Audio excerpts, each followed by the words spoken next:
پھر جب وہ وہاں پہنچے تو آواز آئی کہ اے موسیٰ، میں تو تمہارا پروردگار ہوں، تو اپنے جوتے اتار دو، تم یہاں پاک میدان یعنی طوا میں ہو، اور میں نے تم کو منتخب کر لیا ہے، تو جو حکم دیا جائے اسے سنو۔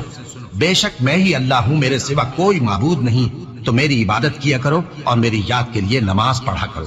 قیامت یقیناً آنے والی ہے، میں چاہتا ہوں کہ اس کے وقت کو پوشیدہ رکھوں تاکہ ہر شخص جو کوشش کرے اس کا بدلہ پائے، تو جو شخص اس پر ایمان نہیں رکھتا اور اپنی خواہش کے پیچھے چلتا ہے کہیں تم کو اس کے یقین سے روک نہ دے، تو اس صورت میں تم ہلاک ہو جاؤ۔ اور اے موسیٰ، یہ تمہارے داہنے ہاتھ میں کیا ہے؟ انہوں نے کہا یہ میری لاٹھی ہے، اس پر میں ٹیک لگاتا ہوں اور اس سے اپنی بکریوں کے لیے پتے جھاڑتا ہوں، اور اس میں میرے اور بھی کئی فائدے ہیں۔